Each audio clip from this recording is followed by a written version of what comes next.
Now, with that said, I kind of wanted to talk about tax policy a little bit further with you, Ryan, because I really love the video that you did regarding Orrin Hatch and how he's constantly talking about how he grew up poor, so he's looking out for... He grew up in a chicken coop. Right. So, okay, so he says he grew up in a chicken coop. He also says he worked in a chicken coop. But then you did, through your research and reporting, you found that he also worked as a janitor when he was going to college, graduate school? Yeah. And he said in a recent hearing, he's like, look, I worked my way through law school. I was a janitor. And he's getting old. I think he got a little confused. He was a janitor, mopped some floors during his time in undergrad, and then he got a scholarship to go to law school in Pittsburgh. And the irony, of course, is that the House Republican bill, and we'll see what comes out of the final conference committee, would say that if you got a scholarship in exchange for agreeing to work your way through school, we're going to tax that scholarship as if it was cash money that was delivered to you. And so a lot of these graduate students out there make, let's say, a $12,000 stipend for the year, plus then they get $30,000 or $40,000 of tuition waived. Yep. Now all of a sudden you're paying taxes on $62,000 of income, and every dollar that you made would have to go back to taxes. And it just goes to this whole thing about, I made it, so you should be able to. Except after they made it, a lot of things changed. One, they lifted the ladder up. Two, the cost of law school at the time for him was like $1,300, which translates to about $11,000 in today's money. But today's money wouldn't buy you a year of his law school. His law school, University of Pittsburgh Law School, I think is now almost $40,000 in tuition. Yeah, so this is something that I talk about so much, and I'm sure it probably like annoys the audience a little bit. I care about making public education, preserving public education, and more importantly, making higher education attainable for everyone, right?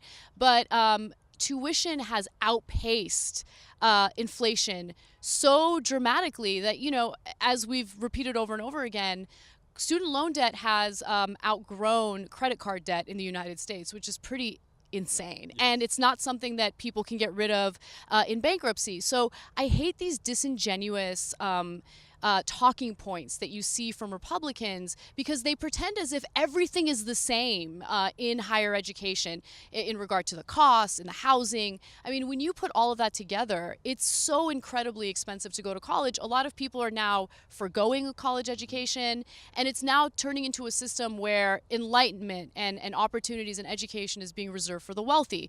They want to further worsen that problem with this tax bill, and I don't think that enough people are talking about it, which is why I loved your report so much. Yeah, and they want to tax your student loans too. Yeah. Because they could give away $1.5 trillion in free money to the wealthy and to corporations under the budget reconciliation law. But $1.5 trillion is not enough for them. So they need to find ways to raise more money so they can give $2 or $3 trillion and have it only raise the deficit by 1.5. So one of the things they did is they're going after student loan. So right now, you pay a couple $100s a month towards your student loans, or much more for some people. The interest that you pay, you can write off on your taxes at the end of the year. They want to say, no, you can't write that off anymore. So they want to get rid of the estate tax on the backs of people paying back their student loans.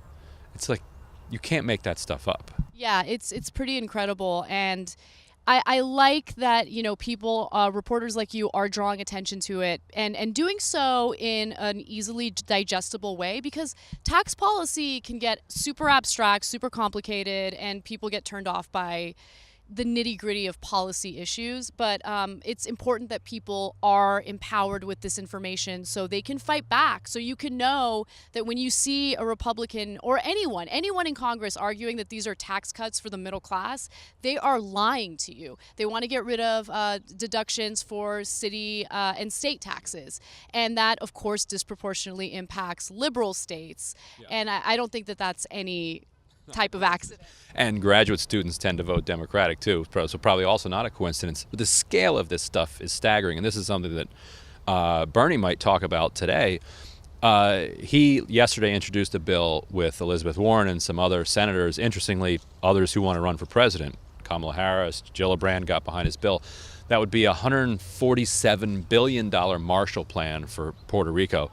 And it's kind of a messaging bill. It's like, this would be nice if this could happen, and this is what progressives should stand for, and then we're going to fight it out later. But that's peanuts. Yeah. Like, so on the one hand, that's a pipe dream. Like the idea that you could get this 147 billion to these people who more than 50% of them don't even have power, and they're at risk of a cholera outbreak. And we can't even conceive of the idea that that could actually pass and become law. Meanwhile, CHIP, the Children's Health Insurance Program, is caught up in this debate over how are you going to pay for it. That's a $5 billion program. $5 billion, $147 billion, yet a $1.5 trillion tax cut is going to go through completely unpaid for. And so you might not care about the tax cut, but it comes at the expense of these other things that we're told, well, we can't do this, can't insure children, can't rebuild Puerto Rico, we're spending all the money. So I have a question for you, Ryan, because one of the arguments that you hear from Trump's base over and over again is that they were angry at the establishment. They were left behind economically, and they voted for the anti-establishment candidate because they wanted to shake things up. But, you know, even with all of these proposals, even with the unpopular replacement proposals for the Affordable Care Act and, you know, considering the unpopularity of these tax plans, why is it that his base still remains loyal to him? Because it's not like anyone's lying to them. This is the policy. You can read it for yourself, and they still remain loyal. Obviously, I'm asking you to speculate, but why do you think that is? Well, some of them don't, which is an important point. Let's say he won 49% or so of the vote in November. His approval rating is now down to into the 30s. So that's a 20% drop. Like that's 1 out of 5 people that were for him then are no longer for him, and that is without a single. Well, now there've been some hurricanes, but other than that, there weren't any real crises that hit him that weren't inflicted by himself on himself. That's with the stock market adding trillions in kind of paper wealth to the country. So he's got all of these things going well for him, and yet his approval rating does keep coming down. So you're going to have some people who just, like, they wanted him to shake things up. They wanted him to kick the establishment in the teeth. He's doing that. Yeah. He's tweeting up a storm. He's mocking people. He's making fun of Matt Lauer on his way out the door. Like, they're eating that up. And if you believed that the government wasn't really going to do anything for you anyway because it's a corrupt cesspool, then the best you could probably get is a guy who's entertaining and is smacking people around and is like, that's insane to me. Of the whole system. But it might be, but it's rational in the sense that if you really don't believe that there's any point to any of this, then if he's out there trashing Muslims, making fun of immigrants and like making fun of Nancy and Chuck and the media, then that's going to be good enough for some percentage. But right. It's not enough.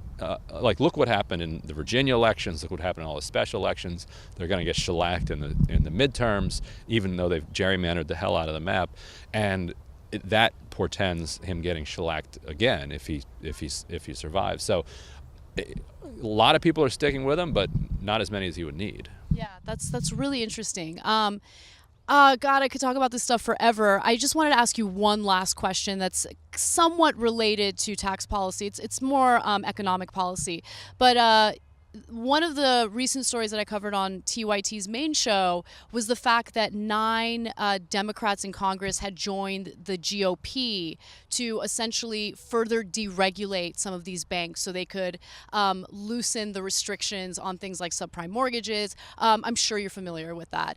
So what is your take on that? Because I think when it comes to certain economic policies, there are certainly Democrats that are willing to sign on, and that was a very specific example for me. Yeah, it shows that a lot of gains have been made.